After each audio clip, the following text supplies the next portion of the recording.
ఇప్పుడు semaphores in operating system చూద్దాం. ఇది ఒక సింక్రనైజేషన్ టూల్ అనమాట. ఇది ఒక సింక్రనైజేషన్ టూల్. ఈ రెండు వేరియబుల్స్ వాడుతుంది, వెయిట్ అండ్ సిగ్నల్. ఇది ఎందుకు వాడుతుంది అంటే రెండు variables critical section problems solve చేయడానికి ఈ సింక్రనైజేషన్ టూల్ వాడతాం. దాంతోపాటు to achieve process synchronization in multi processing environment. Multi processing ఎన్విరాన్మెంట్లో మనకి క్రిటికల్ సెక్షన్ ప్రాబ్లం అనేది వస్తుంది. సింగిల్ ప్రాసెస్ ఉంటే మనకి ఏ ప్రాబ్లం ఉండదు. సో మల్టీ ప్రాసెసింగ్ ఎన్విరాన్మెంట్లో క్రిటికల్ సెక్షన్ ప్రాబ్లం వస్తుంది. దాన్ని సాల్వ్ చేయడానికి ఇట్లా టూ వేరియబుల్స్ ఉన్న వెయిట్ అండ్ సిగ్నల్, ఈ టూ వేరియబుల్స్ వాడి మనం ఆ క్రిటికల్ సెక్షన్ ప్రాబ్లమ్ని కానీ ఏదైతే మల్టీ ప్రాసెసింగ్ ఎన్విరాన్మెంట్లోకి రైజ్ అయ్యే అయితే ఆ మల్టీ ప్రాసెసింగ్ ఎన్విరాన్మెంట్ ఉంటుంది కదా, దాంట్లో సింక్రనైజేషన్ అచీవ్ చేయడానికి మనం సెమాఫోర్స్ వాడతాం. ఇది బ్రీఫ్ ఇంట్రడక్షన్. ఇప్పుడు సెమాఫోర్స్ అంటే అదే ఎస్ అని అక్కడ రిప్రజెంట్ చేస్తాం. ఇది రెండు ఆటోమిక్స్ ఆపరేషన్స్ అంటారు. రెండు ఆటోమిక్ ఆపరేషన్స్ చేస్తుంది, వెయిట్, సిగ్నల్. ఓకే, ఇది ఒక ఇంటీజర్ వేరియబుల్. ఓకే, ఇది ఎస్ అనేది ఒక ఇంటీజర్ వేరియబుల్. ఇది ఏంటంటే బిజీ వెయిటింగ్ అనమాట. డస్ నాట్ రిక్వైర్, ఇది ఆగాల్సిన అవసరం దీనికి డస్ నాట్ రిక్వైర్ అనమాట. బిజీ వెయిటింగ్ అనేది దీనికి అవసరం లేదు. ఓకేనా, ఇది రెండు ఆటోమిక్ ఆపరేషన్ వాడుతుంది, వెయిట్ అండ్ సిగ్నల్. ఎస్ అని ఇంటీజర్ వేరియబుల్. ఇది ఒక సింక్రనైజేషన్ టూల్. ఇక్కడ వరకు అర్థమైంది కదా. ఇప్పుడు వెయిట్ అంటే ఏంటిది, సిగ్నల్ అంటే ఏంటో చూద్దాం. వెయిట్ యొక్క కోడ్ ఇలా ఉంటుంది అనమాట. Wait S less than or equals to 0 అయ్యే వరకు నువ్వు ఏ ఆపరేషన్ చేయకు. సో అలా కావాలని అయిపోయినాకనే మళ్ళీ S-1 చేస్తుంది. ఇప్పుడు ఒక కోడ్ రాద్దాం, మీకు అర్థమవుతుంది. అంటే సిగ్నల్ ప్రతిసారి ఎస్ని ఇంక్రిమెంట్ చేస్తుంది. ఒక ఎస్ని S+1 ఇంక్రిమెంట్ చేస్తుంది. ఇది డిక్రిమెంట్ చేస్తుంది. ఎప్పటి S less or equals to less than 0 అయ్యే వరకు డిక్రిమెంట్ చేస్తుంది అనమాట. ఒకసారి వెయిట్ లోపలికి వెళ్తే తర్వాత ఈ సిగ్నల్ అనేది ఇంక్రిమెంట్ చేస్తుంది. ఈ రెండు దీని యొక్క ఆపరేషన్ కోర్సు. ఇక వైల్ లూప్ తెలుసు కదా. వైల్ లూప్ ఏం చేస్తుంది, అది ట్రూ అయ్యే వరకు అదే రన్ చేస్తుంది లూప్లో. వైల్ లూప్ కోడ్ తెలుసు కదా మీకు. ట్రూ అయ్యే వరకు అదే కోడ్ రన్ చేస్తుంది. ఒక్కోసారి ఫాల్స్ అయిపోయినాకనే బయటకు వచ్చేస్తుంది. ఇప్పుడు సెమాఫోర్ ఒక జనరల్ సింక్రనైజేషన్ టూల్లోకి చూస్తే కౌంటింగ్ సెమాఫోర్ ఉంటుంది, బైనరీ సెమాఫోర్ ఉంటుంది. కౌంటింగ్ సెమాఫోర్ అంటే it can range over unrestricted domain. అంటే నువ్వు ఎంటర్ పెట్టుకోవచ్చు ఆ డొమైన్. అన్రిస్ట్రిక్టెడ్ డొమైన్ రేంజ్ అనేది ఇంతే అనేసి ఉంటుంది. ఇప్పుడు బైనరీకి వచ్చేసరికి ఆ రేంజ్ ఏదైతే రేంజ్ ఉంటుందో అది 0 or 1 అంతే ఉంటుంది. అందుకే మనం ఎప్పుడైనా బైనరీ సెమాఫోర్ తీసుకుంటే బెటర్. సో ఎందుకంటే దీని రేంజ్ బిట్వీన్ 0 to 1 ఉంటుంది. వేరే కౌంటింగ్ సెమాఫోర్లో అన్రిస్ట్రిక్టెడ్ డొమైన్, నువ్వు ఎంతనే ఉండొచ్చు అది రేంజ్, అలా అనమాట. ఈ two types of semaphores, counting and binary. Binary range 0 and 1 ఉంటుంది. కౌంటింగ్లో అన్రిస్ట్రిక్టెడ్ డొమైన్ రేంజ్ ఉంటుంది. ఇప్పుడు దీని కోడ్ చూడండి, ఇలా ఉంటుంది. ఇప్పుడు చూడండి, ఇది ఒక ఆపరేషన్ చేస్తుంది. ఇప్పుడు S=1 అనుకున్నాం. S=1 అనుకుంటే ఏమవుతుంది, ఏముంది మనకి ఇక్కడ, ఫస్ట్ ఇది రాద్దా, వెయిట్ ఆఫ్ ఎస్ ఇంకా క్రిటికల్ సెక్షన్కి వెళ్తుంది. తర్వాత సిగ్నల్ ఆఫ్ ఎస్ అని ఉంటుంది. తర్వాత ఇక్కడ మన రిమైనింగ్ సెక్షన్, తర్వాత వైల్ ట్రూ అయిపోయింది. ఓకే, ఇప్పుడు S=1 అనుకున్నాం. S1 ఉన్నాక ఏం చేస్తుంది, డూ లోపలికి వెళ్ళిపోయి వెయిట్ ఆపరేషన్, వెయిట్ కోడ్ తెలుసుగా మనకి. వెయిట్ కోడ్ ఏంటిది, వెయిట్ ఆఫ్ S= ఏం చేస్తుంది అది, while S less than or equals to 0 అయ్యే వరకు చేస్తూనే ఉంటుంది. మళ్ళీ ఎస్ని డిక్రిమెంట్ చేస్తుంది, S-1. ఇక్కడ మనకి ఏముంది, S=1 అనుకున్నాం. సో లోపలికి వచ్చింది S= ఇక్కడ 1 అయిపోయింది, లోపలికి వెళ్ళింది 1. So 1 less than or equals to 0నా కాదు. సో ఏమైపోతుంది, ఓకే సెకండ్ స్టెప్కి వెళ్తుంది. S1 - 1 ఏమైపోయింది, 0 అయిపోయింది. ఇప్పుడు లోపలికి వెళ్తుంది. ఇప్పుడు మళ్ళీ చెక్ చేస్తుంది, while 0 less than or equals to 0, S. So a loop break అయిపోయి బయటకు వచ్చేస్తుంది. సిగ్నల్కి వెళ్తుంది. సిగ్నల్ కోడ్ ఏంటిది, ఎస్ని ఇంక్రిమెంట్ చేస్తుంది. S=S+1 అనమాట. ఇంక్రిమెంట్ చేస్తుంది అనమాట. ఇది third remaining section while true. ఇది కోడ్. అందుకే వెయిట్ సిగ్నల్ ఆపరేషన్స్ ఉంటాయన్నమాట.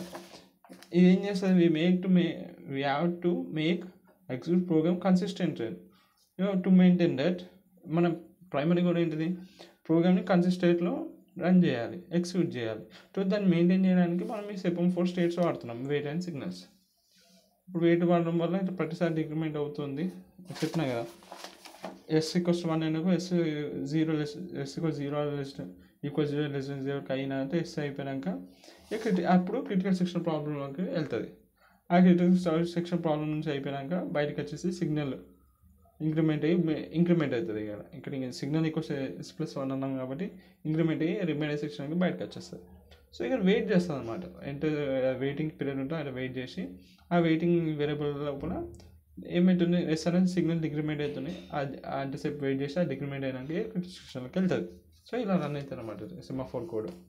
ఓకే, ఇదైతే మీకు అర్థమైంది కదా. జస్ట్ వెయిట్ సిగ్నల్ ఉండి వెయిట్ అయిపోయిన క్రిటికల్ సెక్షన్, సిగ్నల్ అంటే రిమైనర్ సెక్షన్. ఇక వెయిట్కి సపరేట్ కోడ్ మీకు చెప్పిన ఇది సిగ్నల్కి ఇంక్రిమెంట్ అవుతుంది, వెయిట్లో డిక్రిమెంట్ అవుతుంది. సిగ్నల్ ఎప్పుడు వరకు డిక్రిమెంట్ అవుతుంది వెయిట్లో లెస్ దెన్ ఈక్వల్స్ టు 0 అయ్యే వరకు. అయిపోయినా ఇది ఇంతవరకు అనమాట సెమాఫోర్. ఇక సెమాఫోర్ ఇంప్లిమెంటేషన్ చూస్తుంటే అదే ఇది ఏం చేస్తుంది అంటే ఇది మీకు ముందే ఇప్పుడు స్టార్టింగ్ ఇది ఏం చేస్తుంది, మనకి మస్ట్ గ్యారంటీ చేస్తుంది అనమాట. No two process can execute waited signal on the same semaphores at the same times. ఏ రెండు ప్రాసెస్లో యాక్చువల్లీ రెండు ప్రాసెస్లు ఉన్నాకో క్రిటికల్ సెక్షన్ ప్రాబ్లం రావద్దని సెమాఫోర్స్ వాడుతున్నాం, రెండు వేరియబుల్స్ వాడి. సో ఈ వెయిట్ అండ్ సిగ్నల్స్ ఏం చేస్తాయంటే రెండు same process semaphores at a time execute కాకుండా చేస్తాయి. అలా అనమాట. ఇప్పుడు ఏవైతే ప్రాబ్లమ్స్ రైజ్ అయితే చూద్దాం. Dead lock, starvation and priority intensive అని 3 ప్రాబ్లమ్లు రైజ్ అవుతాయి అనమాట. డెడ్ లాక్ 3 ప్రాబ్లమ్లు రైజ్ అవుతాయి. దీని ఇంప్లిమెంటేషన్ అనొచ్చు, రేపు క్రిటికల్ సెక్షన్ ప్రాబ్లమ్ అనొచ్చు, ఇంకా ఏదైనా ఒక మల్టీ ప్రాసెసింగ్ ఎన్విరాన్మెంట్లో బేసిక్గా ఈ 3 మెయిన్ ప్రాబ్లమ్స్ ఉంటాయి. First dead lock. Dead lock అంటే ఎప్పుడైతే రెండు ప్రాసెస్లో ఒకటే రిసోర్స్ కోసం కొట్టుకున్నాం ఎట్ ద సేమ్ టైం, దాన్ని మీకు డెడ్ లాక్ అంటారు. ఇక్కడ అదే ఇంగ్లీష్ రాసిన. డెడ్ లైన్ మే అక్కడ వెన్ 2 or more, రెండు అంతకన్నా ఎక్కువ ప్రాసెస్లు try to get the same multiple resources at the same time. ఇప్పుడు సపోజ్ ఇక్కడ ఒక రోడ్ ఉంది, ఇక్కడ నుంచి ఒక వెహికల్ వెళ్తుంది, జస్ట్ వన్ వే రోడ్ అది. ఇక్కడ నుంచి ఒక లారీ వెళ్తుంది అనుకున్నాం, సేమ్ ఇక్కడ నుంచి కూడా ఒక లారీ వెళ్తుంది. ఇది అటు వెళ్ళాలి, ఇది అటు వెళ్ళాలి. కానీ ఇప్పుడు ఒకటే రోడ్ కాబట్టి వీడి వెనకకన్నా వెళ్ళాలి, వీడన్నా వెనకకి వెళ్తే అప్పుడు ఒకడైనా ముందుకు వెళ్తారు, ఇంకొకటి అటు వెళ్తారు. కానీ వీడికి ఈగో ఎక్కువ, వీడికి ఈగో ఎక్కువ, నేను జరగా వాడు జరగాలి. సో ఇప్పుడు ఏమైపోయింది, అట్ ద సేమ్ టైం ఈ ఒకటే రిసోర్సెస్ని వాడుతున్నాడు, ఇంకా ఇద్దరు ఒక్కడొక్కడు కాంప్రమైజ్ కూడా అవుతలేదు. ఇలాంటి ఈ సిచ్యువేషన్ డెడ్ లాక్ అంటారు. ఇప్పుడు ఇంకా బెస్ట్ ఎగ్జాంపుల్ అంటే నేను ఇచ్చాను, నువ్వు వచ్చాను, ఫ్రెండ్ 1 అనుకున్నాం, ఫ్రెండ్ 2 అనుకున్నాం, ఆ ప్రాసెస్ 1, ప్రాసెస్ 2. నేను నీకు కాల్ చేస్తున్నా, అప్పుడే నువ్వు కూడా నాకు కాల్ చేస్తున్నావు. ఇద్దరు ఒకటేసారి dial at the same time. ఇద్దరం ఒకటేసారి కాల్ చేసినాక ఏమైపోతుంది, నేను నీకు కాల్ చేస్తున్నాను, నువ్వు నాకు కాల్ చేస్తున్నావు, ఇద్దరం సేమ్ టైం ఏం చేస్తున్నావు, అయిపోతుంది బిజీ వస్తుంది కాల్. అలా అనమాట. సేమ్ టైం అనే వర్డ్ ఇంపార్టెంట్. ఎప్పుడైతే రెండు ప్రాసెస్లు ఒకటే మల్టిపుల్ రిసోర్సెస్ని సేమ్ టైం అప్పుడు యూజ్ చేయాలనుకుంటే అప్పుడు డెడ్ లాక్ రైజ్ అవుతుంది. ఇది డెడ్ లాక్. అలానే ఇక్కడ సెమాఫోర్లో డెడ్ లాక్ ఎట్లా వచ్చిందంటే P1 P2 ఉంది. ఇప్పుడు S1 అనే సెమాఫోర్ S2 వేస్తుంది, అట్లానే S1 S2. ఇప్పుడు S1 అనే సెమాఫోర్ ప్రాసెస్ దగ్గర ఉంది, ప్రాసెస్ 1 దగ్గర. దానికి S2 సెమాఫోర్ కోసం వెయిట్ చేస్తుంది. కానీ ఆ S2 ప్రాసెస్ సెమాఫోర్ ఎవరి దగ్గర ఉంది, S2 ఎవరి దగ్గర ఉంది, ప్రాసెస్ 2 దగ్గర ఉంది. ఓకే, దానికి ఏం కావాలా, S1 కావాలి. ఆ S1 ఎవరి దగ్గర ఉంది, ప్రాసెస్ ఉంది. అట్లా ఉందన్నమాట పంచాయతీ. ఇదే డెడ్ లాక్ అంటే. స్టార్వేషన్ అంటే ఇండిఫైన్ బ్లాకింగ్ అనమాట. Starvation a process may never be remove from the semaphore queue in which it is suspended. So indefinite block అంటే అది ప్రాసెస్ అనేది ఎప్పటికీ రిమూవ్ కాదు, అయితే క్యూలో ఉంటుందో అది ఎప్పటికీ రిమూవ్ కాదు. సో దాన్ని ఏం చేస్తాం, సస్పెండ్ చేస్తాం. ఇదే స్టార్వేషన్ అంటే. ఇక లాస్ట్ వచ్చి ప్రయారిటీ ఇన్వెన్షన్. ఇది ఏమవుతుందంటే ఇక్కడ ఏదైతే షెడ్యూలింగ్ ప్రాబ్లం ఉంటుందో వెన్ ఇది ఎప్పుడైతే ఇప్పుడు ఇక్కడ తక్కువ ప్రయారిటీ, ఈ తక్కువ ప్రయారిటీ ఉన్న ప్రాసెస్ హై ప్రయారిటీకి కావాల్సిన లాక్ని ఇది హోల్డ్ చేసి పెట్టుకుంటుంది. అర్థమవుతుంది. ఇక్కడ నేను చదువుతానండి. షెడ్యూలింగ్ ప్రాబ్లం, ఇది ప్రయారిటీ ఇన్వెన్షన్ అనేది ఒక షెడ్యూలింగ్ ప్రాబ్లం అనమాట. ఇక్కడ ఏం చేస్తుందంటే తక్కువ ప్రయారిటీ ఉన్న ప్రాసెస్ ఏదైతే హై ప్రయారిటీ కావాల్సిన లాక్ని దీని దగ్గర ఉంటుంది అన్నమాట, పట్టుకొని హోల్డ్ చేసి ఉంటుంది.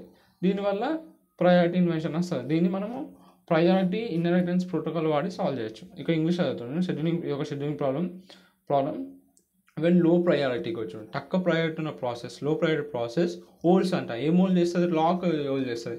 లో ప్రయారిటీ ఉన్న ప్రాసెస్ లాక్ని హోల్డ్ చేస్తుంది. ఏ లాక్ని హోల్డ్ చేస్తుంది, which is needed by the high priority process. Low priority process ఒక లాక్ని హోల్డ్ చేస్తుంది, ఆ లాకు పై ప్రయారిటీ ఏదైతే లాకు పై ప్రయారిటీకి అవసరమో దానిలో హోల్డ్ చేసి పట్టుకుంటుంది ఈ యొక్క షెడ్యూలింగ్ ప్రాబ్లం. దాన్ని ప్రయారిటీ ఇన్వెన్షన్ అంటారు. దీన్ని సాల్వ్ చేయడానికి దీన్ని సాల్వ్ చేయొచ్చు ప్రయారిటీ ఇన్హెరిటెన్స్ ప్రోటోకాల్ వాడి. అంటే ఈ యొక్క 3 ప్రాబ్లమ్స్ అనమాట. Dead lock, starvation and priority invention అనమాట. రైజ్ అయితే మనం సెమాఫోర్స్ ఇంప్లిమెంటేషన్ క్రిటికల్ సెక్షన్ గురించి ఇంప్లిమెంటేషన్ దాని గురించి వెళ్తాయి అనమాట.